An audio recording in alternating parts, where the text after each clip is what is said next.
Olá, boa tarde, eu sou Luiz Carlos Franco e o Primeira Página de hoje vai falar do mercado de shows. Até porque, como é que a gente explica o preço de alguns ingressos? Você sabe o que é marketing cultural? E como associar o nome da sua empresa a um grande evento? Acompanhe. Nossos convidados de hoje, Pedro Bianco e Maísa Lepic, são da Dansar Marketing, que está completando 30 anos e já embalou mais de 5 milhões de pessoas com seus mais de 1000 shows, alguns deles em praça pública e de graça, os chamados Open Air. A história da Dansar está ligada ao surgimento e à evolução do marketing cultural no Brasil. Nessas 3 décadas, a empresa transformou o modo de se fazer arte no país, aproximando empresas do universo artístico e levando cultura a muito mais gente. O publicitário, jornalista e empresário Pedro Geraldo Bianco Júnior pilotava a revista Dansar, na época única especializada em dança, quando resolveu estender seu conhecimento para a realização de eventos do gênero pelo país, entre eles o Festival de Dança de Joinville. Daí para a produção de grandes turnês internacionais como Norah Jones, Seal, Diana Krall, George Benson e José Carreras, entre outros, foi um longo pulo de 30 anos. Pedro, como foi passar de editor de revista de dança a produtor de espetáculos como Hollywood Rock, quem não se lembra, Free Jazz Festival e Carlton Dance Festival? Bom, falando um pouco da revista Dansar, naquela época era uma época maravilhosa, uma época onde tudo estava acontecendo, estava borbulhando o universo cultural. Na década de 80, a gente fez a revista Dansar, foi um projeto TCC, e a evolução dela foi justamente a evolução da área de dança no país. Conforme a gente editava as revistas, a gente abria vários festivais de dança ao longo de todos os pequenos municípios, os estados. Depois chegamos a participar de mais ou menos 30 festivais ao longo do ano. E alguns deles, como você citou, o Festival de Dança Joinville foi criado por nós na época, em 84, junto com o Carlos Tafur e Dona Albertina, que é da Casa de Cultura de Joinville. E os primeiros grupos a serem convidados, os primeiros jurados foram no nosso escritório, e de uma forma bem informal, porque não tinha essa formalidade toda. Hoje o festival é um gigante e deve estar na sua 20ª edição, provavelmente. Nós paramos de editar a revista Dansar em 1992, por conta justamente de uma demanda que a gente já estava tendo, através de revistas customizadas e desenvolvimento de política de vendas de cotas de patrocínios para eventos como Carlton Dance, Free Jazz e Hollywood. E foi muito interessante, porque naquela época não existia isso, não existia co-patrocínio, existia o Name Rights da Souza Cruz, e a gente tinha que buscar patrocinadores especializados nessa área para poder fazer parte do time de desenvolvimento do produto cultural. Isso foi bastante bacana, porque as coisas iam acontecendo naquele momento. Então, se tinha uma participação, por exemplo, de uma Ford, ou da Brahma, naquela época era Brahma, ou da venda de ingressos, por exemplo, a gente fez a primeira venda de ingressos por cartão de crédito no Free Jazz. Isso foi um projeto que a gente desenvolveu, e a revista Programa ia para uma base de 100 mil associados do American Express, com um mapinha de telefone, tudo com o texto dos artistas, e a gente vendeu naquele período quase 90% dos ingressos. Foi uma das ações que a gente desenvolveu. Não existia compra de ingressos por cartão naquela época. Você fazia a produção e a comercialização também? Não, a gente só cuidava da comercialização naquela época. Nesses projetos. A gente era a única empresa que vendia esses projetos no mercado nacional. E fizemos isso durante 16 anos, além de criar as revistas que davam base a toda essa ferramenta de venda de patrocínios. Imaginar que hoje os cadernos de cultura são muito finos, né? E espaço para dança diminuto. Como pensar numa revista inteira de dança, né? Então, teria espaço hoje? Eu acho que hoje o espaço é igual o do passado, existe um nicho para isso. Inclusive a revista Dançar, nós vamos agora lançar um portal que é justamente o acervo inteiro da revista Dançar, que são mais de quase 3.000 páginas, são 10 anos de edição, mas mais de 40 edições que a gente fez. E o portal é interessante porque tem lá matéria de jornalista como Rubens Edvaldo Filho, como João Cândido Galvão, Luiz Sorel, tudo de jornais bastante interessantes, Helena Cartes, Ana Francisca Ponzio, tem de nomes como Ana Botafogo, jornalistas que hoje são muito consagrados, como é o caso da Fátima Bernardes, do Zeca Camargo e outros mais que escreviam para a gente. Então eu acho que esse conteúdo não era permitido. Tem entrevistas com personalidades do mundo da dança internacional, como Nureyev, Fernando Burrones e outros tantos, coreógrafos, enfim, que hoje você não tem isso disponibilizado no Google. Então nós vamos disponibilizar isso. Então para quem quer fazer uma pesquisa, um trabalho por exemplo, de desenvolvimento coreográfico para dança, pode se basear nessas informações. Ou seja, a evolução da dança daquele período ficava na nossa mão. A gente tem total informação daquele período, de 82 a 92. E a nossa intenção, quando soltar o portal, já fazer algumas edições atualizadas da revista Dançar, que eu acho que tudo via internet, tudo via web, nada mais de impresso, porque a tecnologia, isso hoje é muito mais fácil, e eu acho que esse ponto é muito importante. Fora isso, nessa passagem de transição entre revista Dançar e desenvolvimento de eventos, foi o surgimento do nosso aprendizado com a Souza Cruz, que nós aplicamos em outros projetos. O primeiro projeto que a Dançar fez foi Concerto de Vinólia, que justamente foi uma apresentação clássica de várias orquestras do leste europeu, que circulava do Recife até Porto Alegre. E isso daí levava muito tempo, muito envolvimento. Então a gente tinha esse Concerto de Vinólia, tinha o Carlton Dance para comercializar, o Free Jazz para comercializar. Então a empresa toda começou a se mobilizar mais por esse caminho e com isso... De produção, seria. Mais na área de produção, efetivamente, cultural. E com isso a revista Dançar começou a perder o foco do meu interesse pessoal. E aí eu resolvi parar um pouco e atuar um pouco mais nessa área de eventos, que naquela época também era uma novidade. Deixa eu introduzir um pouquinho a Maísa na nossa conversa. A Lei Rouanet, a partir de quando ela começou a ajudar a promover esses eventos? A Lei Rouanet, ela, na verdade, a primeira lei de incentivo à cultura que o Ministério da Cultura criou foi a Lei Sarney, que até foi publicada na revista Dançar, na íntegra, né? Ainda no finalzinho da década de 80, né, Pedro? Isso, meados. E aí, depois, a Lei Rouanet é uma lei que foi lançada durante o governo Collor para incentivar a cultura. Então, ela funciona como? As empresas privadas podem pegar uma fatia do seu imposto de renda e destinar a projetos culturais. As pessoas físicas podem fazer isso também. Então, uma empresa privada, uma pessoa jurídica pode destinar até 4% do seu imposto de renda para um projeto cultural e uma pessoa física 6% do seu imposto de renda. Então, a ideia é que as produtoras, os proponentes de projetos, artistas, produtores independentes, empresas inscrevam seus projetos no Ministério da Cultura.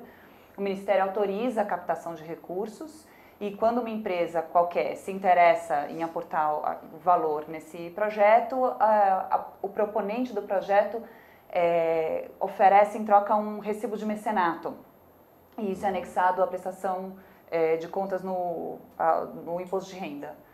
Então, assim, a empresa consegue incentivar a cultura sem necessariamente gastar um dinheiro do lucro da empresa, mas sim o valor que seria destinado já ao governo através de impostos, ele é destinado a um projeto cultural. Pedro, nessa tua experiência aí, desses anos todos de promover eventos, a Lei Rouanet aumentou muito essa possibilidade? Como é que está hoje? Eu acho que, na realidade, é uma das principais ferramentas do crescimento da cultura brasileira. Muitas empresas resolveram investir, a renúncia da Lei Rouanet era de 100 mil, era 1 milhão em 92, e hoje, 20 anos depois, a gente está falando de 1 bilhão praticamente de renúncia fiscal. E você entende que o mercado conhece isso suficiente ou tem empresas que trabalham exatamente para formatar? A Dansar, eu cheguei a dar consultoria para várias empresas, entre elas IBM, Nestlé, Volkswagen, outras tantas, sobre as ferramentas e a forma da utilização correta das leis. E também eu acho que não é só a base da utilização, mas é como utilizar e explorar melhor uma renúncia fiscal. Não só federal, mas como estadual e municipal. A união dessas 3 leis é o que faz um projeto ter uma visibilidade, um investimento, um interesse, uma força para ele se manter no mercado. Não é só uma lei, eu acho que a soma de todas essas leis é que fez o mercado evoluir de forma madura, segura, uniforme e crescente dentro do universo da cultura no país. Eu acho que foi super importante ter a Lei Rouanet e outras leis. Maísa, a gente sabe até por noticiário que não é fácil lidar com os egos dos artistas. Como é que é isso e vocês têm agente lá fora para contratar esses artistas? Sim, a Dansar tem um escritório em Nova York que faz a parte de contratação do artístico internacional. Quando a gente faz shows nacionais, o artístico é contratado daqui do escritório de São Paulo mesmo, com os produtores da Dansar, e quando é internacional, é o escritório de Nova York que faz essa contratação. Na verdade, não sei se é só ego, mas tem uma questão também de tudo que é necessário para que aquele artista sinta que a produção dá todo o suporte para ele fazer a melhor performance possível. Então, o que a gente tem, o que eu tenho acompanhado, eu estou na Dansar há pouco mais de um ano, o que eu tenho acompanhado é isso, assim, que os artistas fazem exigências técnicas e de produção para que ele possa fazer a melhor performance possível, e a gente busca atender a todas as necessidades, né? Na realidade, nós montamos o escritório de Nova York em 2001. Naquela época, montar um escritório em Nova York era um desafio, e não só isso, era uma necessidade, porque os artistas tinham dificuldades de falar com 55 na frente. Era muito mais fácil você acessar um artista com 212, diretamente de Nova York. E estando lá e fazendo suas reuniões frequentes com os agentes, com as agências, enfim, se tornou mais fácil isso para atender a demanda que a gente tinha aqui no Brasil. E assim, e também atendemos nossos clientes baseados aqui, como IBM, como foi a própria Dia da Vale na Bolsa, a gente fez várias vezes, fizemos eventos para hoje Cielo, naquela época era Visa, fizemos vários eventos para várias empresas brasileiras, quer dizer, internacionais, mas com base aqui no Brasil também, para criar a possibilidade de utilização dos dos nossos profissionais. Para quem não entendeu, o 55 que ele se refere não é uma linguagem técnica, mas é o Código Brasileiro de Telefonia. Mas a gente sabe que existem, por exemplo, tem artista, não vou citar o nome, você não precisa citar também, que não pode filmar o lado direito dele, por exemplo. Tem artista que pede mundos e fundos de camarim. Eu queria que você me filmasse um pouco melhor, assim, desse um foco especial assim no meu bigode, coisas assim. Então, mas tem também aquelas exigências, eu quero 50 garrafas de água de coco, tem as bobageiras também. Mas isso faz parte. Isso aí, cada artista tem vamos dizer assim, uma vontade de chamar a atenção de jeitos diferentes. E aí faz parte isso daí, desde que o mundo é mundo e que artista é artista. Cada um tem um jeito, cada um tem uma visão.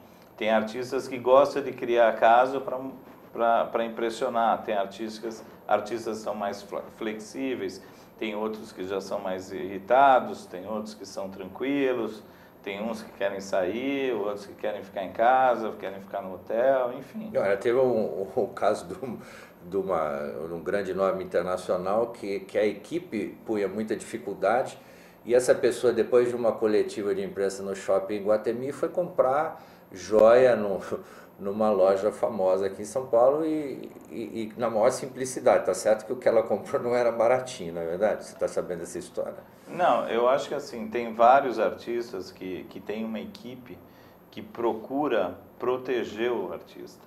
E não só proteger, como ter um poder sobre a agenda do artista, independentemente disso. Hoje em dia está mais simples. Naquela época era muito difícil, eles tinham muita desconfiança, assim, Chegou o artista a perguntar para a gente mandar foto, não tinha muita internet naquela época, se a gente podia mandar as fotos do hotel, porque o artista tinha preocupado se no Nordeste ia dormir em rede, por exemplo. Coisas assim. Eu já tive várias passagens, muitas por sinal. Mas é mais difícil fazer show ao ar livre por conta do custo, da produção ou das licenças? Um show ao ar livre envolve tudo isso que você está falando, né?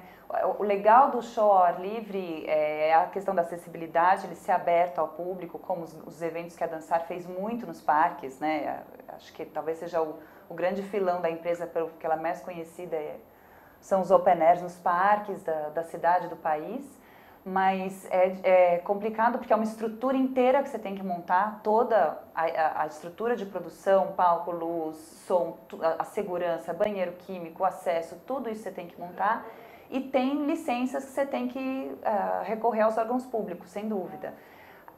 Quanto mais se realiza shows assim, mais as secretarias de meio ambiente, a prefeitura, a CET criam regras a partir da própria experiência, na verdade. Isso a gente tem, acho que um bom exemplo é o concerto do Bocelli, que foi realizado em 2011, né, em BH, lá na Praça da Estação, em Belo Horizonte, que foi um evento muito grandioso e que ele ajudou a prefeitura a compreender como que se estrutura um evento daquele porte na cidade. Então, a partir daquele evento, houve uma regulamentação em Belo Horizonte para a utilização do espaço público. Então, não é fácil, é burocrático. Toda vez que você lida com um órgão público, tem uma série de regras e documentos e certidões que você tem que... E custoso, né? E custoso. Ô Pedro, quais são os maiores shows que você já fez ao ar livre? Não foram poucos, mas... Dansar fez em torno de mais de 60 open air ao longo da sua história. E todos eles com um número de público acima de 100 mil pessoas. Não teve nenhum abaixo disso. A maioria dos artistas, 99% dos artistas internacionais, fizemos de norte a sul do país. Obviamente que o mais legal, não existe o mais legal, todos foram legais, todos tinham uma pegada diferenciada. Desde uma artista como Nora Jones, no Parque da Independência, como uma orquestra de São Petersburgo, ou o Bocelli, por exemplo, que ela citou em Belo Horizonte. Cada um tem um segmento, cada um tem uma característica diferenciada, um público diferente. Então, se você coloca uma artista, por exemplo, como Diana Krall, Norah Jones, diferentemente de uma orquestra, ou diferentemente de uma Kirite Kanal, ou uma orquestra como a Sinfônica de Berlim, que a gente também colocou há muitos anos atrás, em 94, aqui no Parque, né, do Ibirapuera, e transmitimos para o Brasil inteiro. Fizemos eventos assim, fizemos 10 anos de concerto Avon Evening Concert, fizemos 7 anos de concerto de Vinólia, e isso era várias edições ao longo do Brasil durante muito tempo. Fizemos o Telefônico Open Jazz, que levou vários artistas internacionais e nacionais para uma comunidade gigantesca. Fizemos muitos eventos para várias empresas com acessibilidade. A diferença é que o público que vai gosta, e aquele que não conhece passa a conhecer e passa a gostar. Eu acho que hoje em dia o que falta é voltar a ter projetos como Concertos de Vinólia, que eram orquestras no parque no domingo de manhã. Isso daí é uma coisa assim, isso no Nordeste ou no Sul do país é fantástico, porque as pessoas têm mais contato com a música clássica.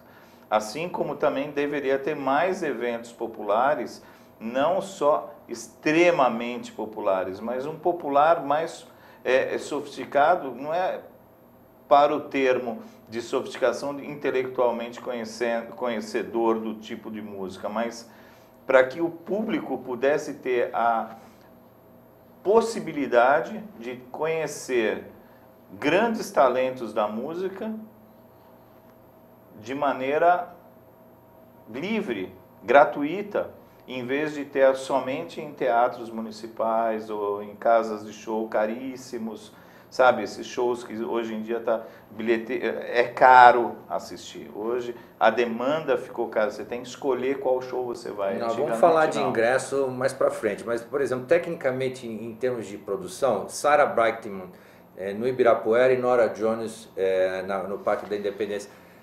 Olha, por exemplo, quando nós fizemos Sarah Brightman ao ar livre no Parque do Ibirapuera, isso foi em 2000, nós colocamos lá 130 mil pessoas.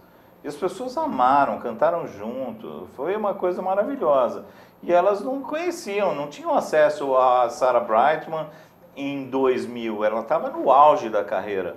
Então nós colocamos ela para que a comunidade conseguisse ver e gostar do artista e gostar do estilo de música. Obviamente com uma orquestra suportada por uma orquestra atrás, com uma artista brasileira também participando.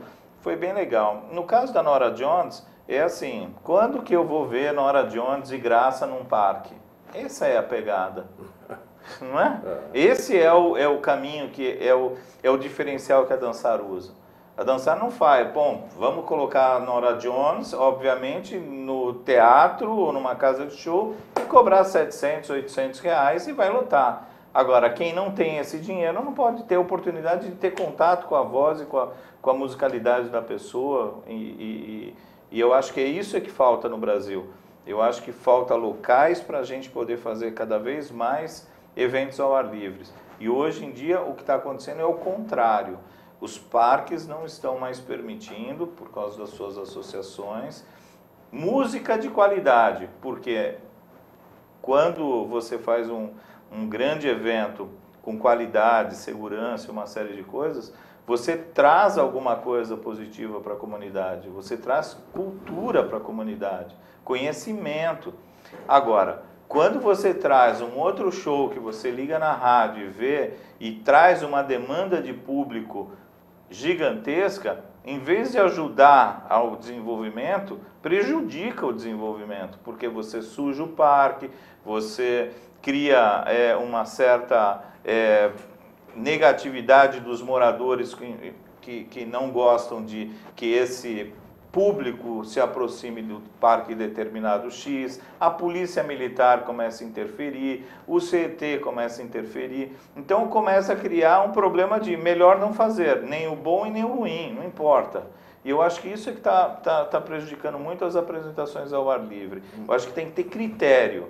Mas tem parques que já oficialmente já falam, não, aqui não pode, ou depende do show, como você está dizendo. O Parque da Independência, lá no Museu do Ipiranga, é um lugar excelente, lindíssimo para fazer shows e que a partir de agora já não está mais recebendo, justamente porque que o museu está em reforma, né? Mas que a Associação de Moradores também não quer mais que tenha Aqui no Ibirapuera a mesma coisa, a Praça da Paz. Mas fosse assim, o Morumbi não teria jogo também, porque os moradores não gostam de jogo de futebol. Lá no Parque da Independência também parece que teve algum show, que eu não sei exatamente de qual artista, há 1 ou 2 anos atrás, que deu uma bela detonada no jardim do parque.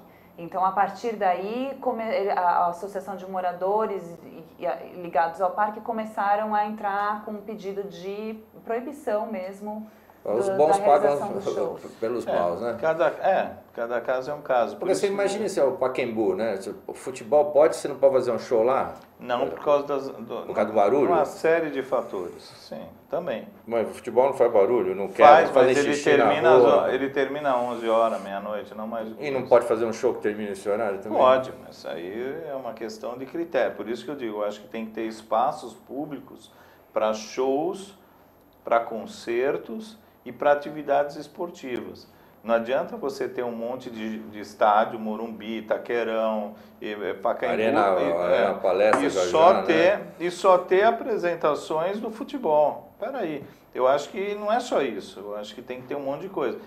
Agora, tem que ter acessibilidade, transporte público, e aí é uma série de coisas que isso daí é uma demanda que deve, ao longo dos anos, serem corrigidas. Provavelmente isso vai ser corrigido pelos órgãos do governo.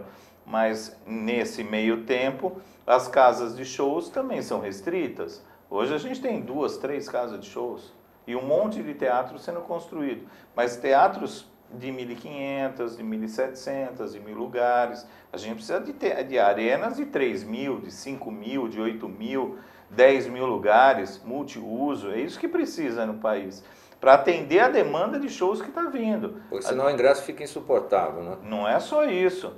Não tem lugar para fazer. Não tem lugar para você fazer show. Onde você vai fazer show? Onde você vai fazer um concerto clássico no municipal que tem 1.500 lugares somente? Não pode. Tem que ter... Hoje, o Teatro Municipal foi construído no início em 1900, que tinha uma população desse tamanho, reduzida. Então o teatro cabia, comportava e era suficiente.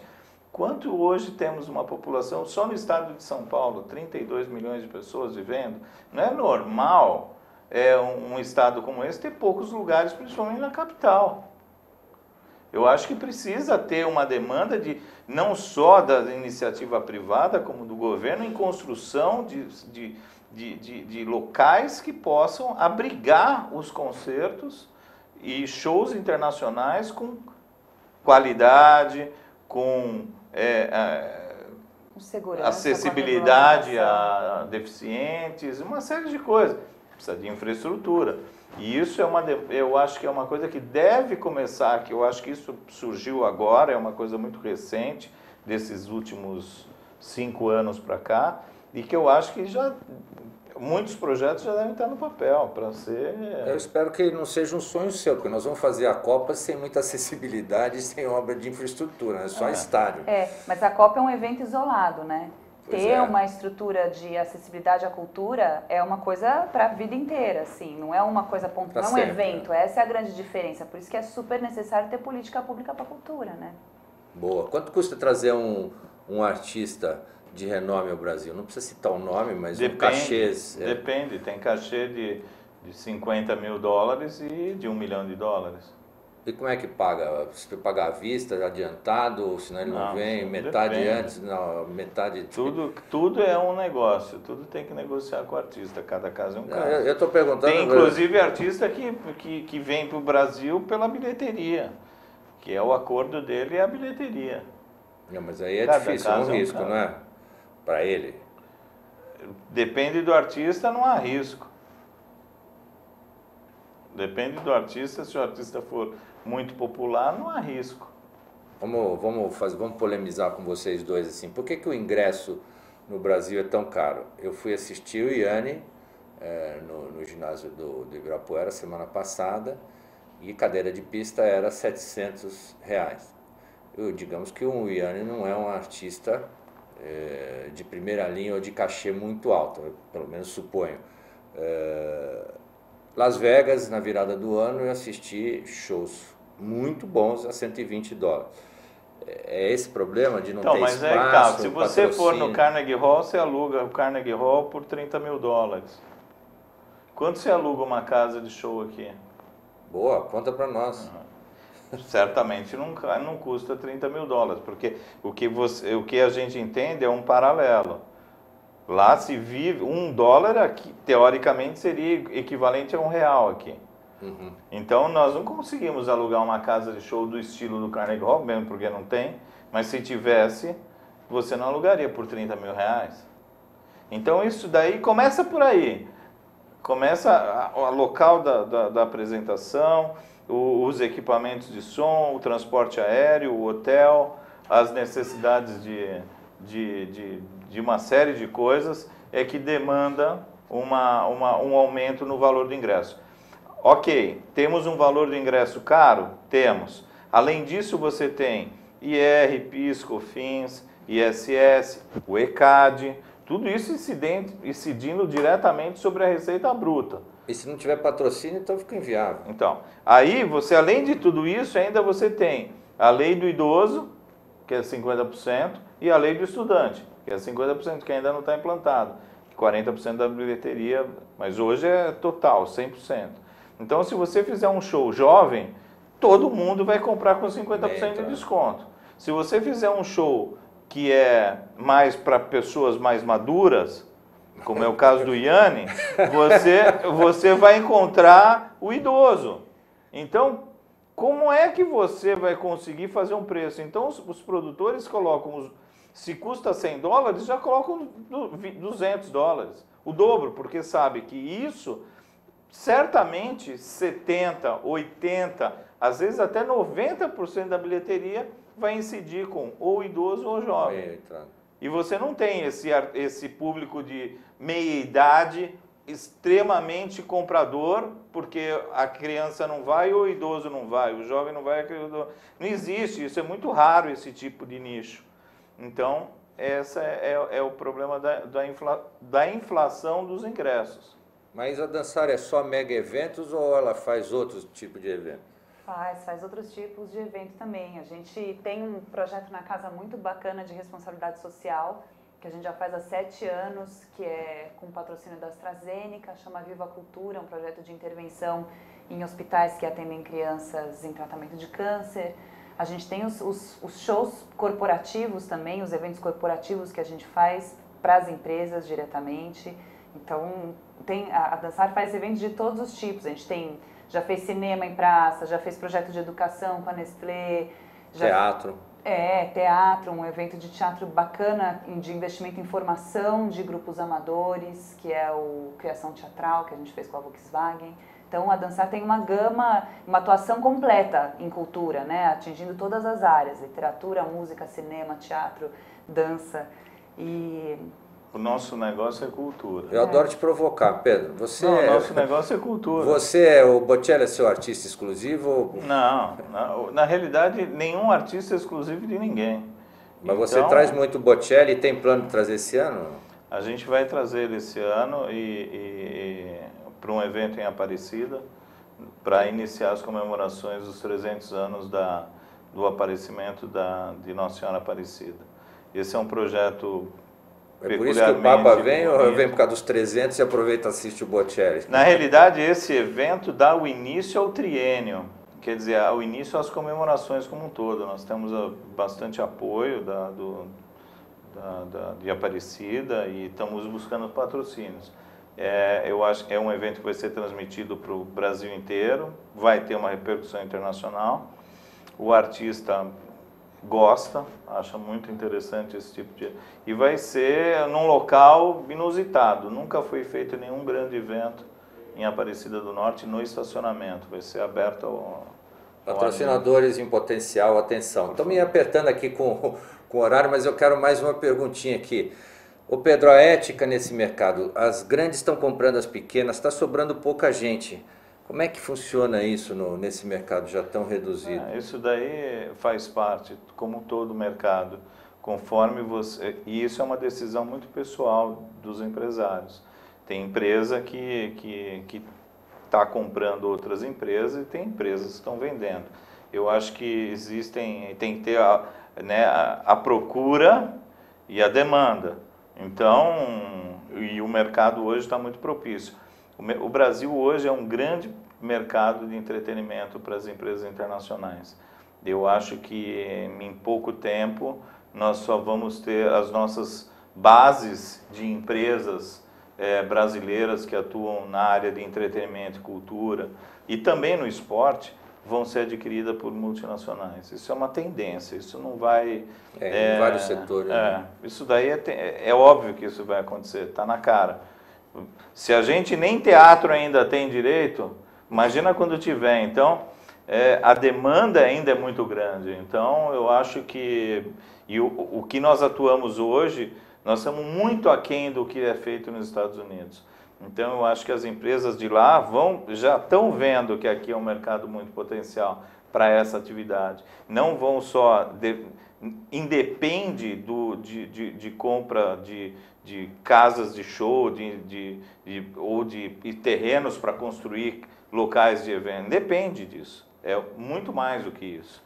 Não só nessa área, eu acho que na área como um radar em toda a área de entretenimento. Mas para encerrar, que é bem a sua área, quantas pessoas trabalham num grande evento que vocês produzem e se tudo isso é freela ou vocês têm uma equipe? A Dansar tem sua equipe fixa de criação, produção, que planeja a organização dos eventos.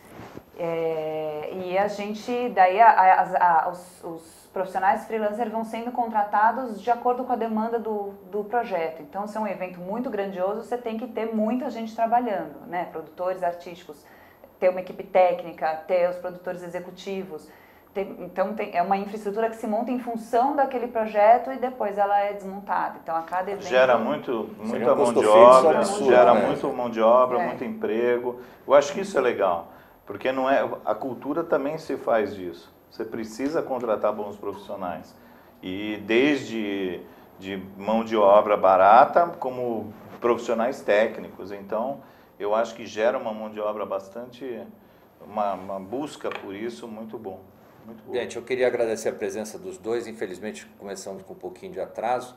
E a semana que vem, até por força de um evento que eu vou fazer, nós vamos contar com uma reprise. Uma boa semana, um grande abraço.